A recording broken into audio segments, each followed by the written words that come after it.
国的这个工业现代化就是从这个城市开始的，所以在这停一下。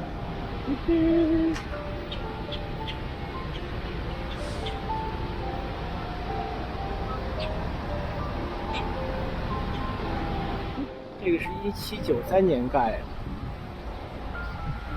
最早的工业现代化的一个地方。这个人的名字叫 Samuel Slater。当年他们都是住在这里，工厂也开在这里。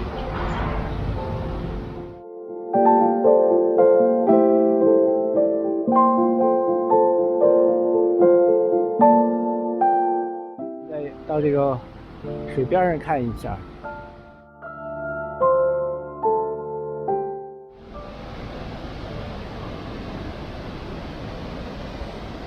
哇，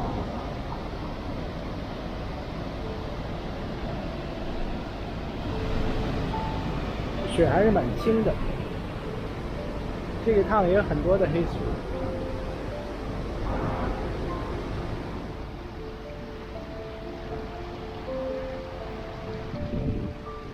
这个就是在讲当年他们刚开庙的时候，竞争非常的大，他们之间也是互相这个弄来弄去，谁能够掌握这个水资源，当年谁就是最厉害的。这个就是叫黑石庙，下面的石头是黑色的，这就是他们当年住的地方，现在都保留下来了。Mr. Slater， 他们建的是当年最大的这种磨坊，现代化的磨坊。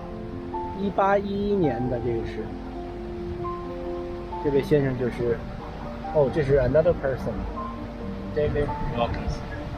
这个他这个 partner Wilkinson 是很厉害的，小的时候他就是一个铁匠，结果21岁他就做了第一个那个蒸汽的船，23岁他已经创造发明了他这个工业的一个 standard 叫什么标准了。所以这个人在1798年已经有了他自己的这个专利了，这真的是很厉害。这个人当时那个 John Mill 啊，不是这个 John Slater， 就是和他的妹妹结婚了，所以他两个人变得更强壮了。 I say America, in England, they had already done all this cotton. But this was the first successful cotton spinning mill in America. Samuel Slater was from England. He came here in 1789 and found out that Moses Brown, who was trying to fund a textile mill, was failing miserably. He couldn't get the machinery to work. Samuel Slater, on the other hand, was coming from a 7-year apprentice in England. So he's like, I can get your machines to work. And he did. He came up here, he got the machines to work. That was actually down, were you all the way down to the waterfalls? Yes, yes. Those waterfalls, the Pawtucket waterfalls, was the original source for his tests on water-powered machines. Because you know, textile mills were not the first mills run by water. There was a sawmill down there, there was an iron forge down there, there was a grist mill down there. But those had the idea of one person might be running it, they'd come in, they'd say, here's some grain, turn it into flour for me, and then they'd leave. Okay. This, on the other hand, was, see the corner there? Yeah. Count 5 windows, 1, 2, 3, 4, 5-ish. That's the size of the original mill. Wow. Okay? So that mill would be right there, and they built that in 1793, after they proved that it could be done in 1790. So he came up here, got it all working, and then they built this mill. Now, all of a sudden, you have a completely new lifestyle. That bell, you know, which wasn't there yet, but there was a bell that they would ring. And now your day starts. Oh. Then the bell would ring and you would have lunch. Then the bell would ring, you'd start working again. And then the bell would ring and then your day was done.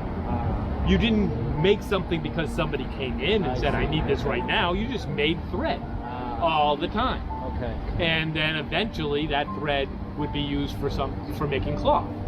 But it wasn't on a first come, first serve. It was a people coming and working in the factory for the first time ever in America. Mass production. Mass production Okay. for the sake of mass production. Right, And yeah. so it's a big change in lifestyle. Here we were working on a farm. Yeah. Now we're working in this building, Yeah.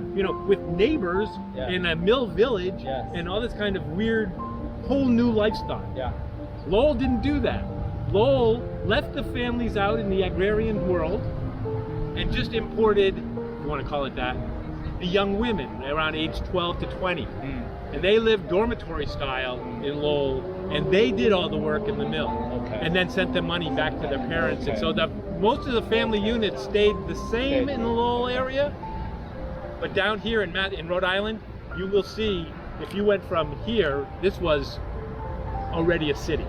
But in 1807, Slatersville, named after Samuel Slater and his brother John, is built around 15 miles north of here. And that is the first mill village in America. And that had, it still has, you can see the company store. You can find the school and the buildings, they're still there. And that is the first.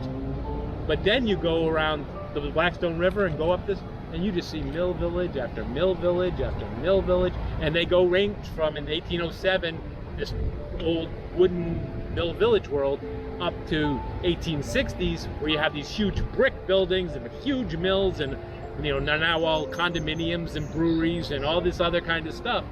And that's the big difference between the Lowell and here, and the kind of thing. It's just a different way of living. They were on strike for around 10 days, and they won. If you consider winning, coming back to what their old rates were. Okay.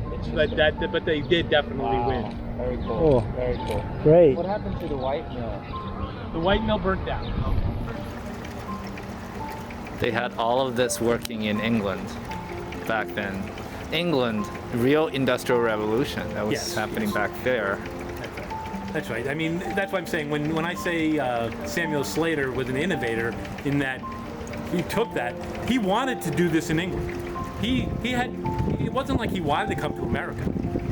His problem was he worked as an apprentice for Jedediah Strutt. His last name was Strutt. Slater's last name was Slater. 我们现在再从这个角度拍一下，眼前这个红房子呢是手工的，跟旁边这个黄的最早的是这个黄房子，然后才到右手边这个灰色的砖房子。灰色的砖房子呢就是 Wilkinson， 他呢是一个真正的发明家。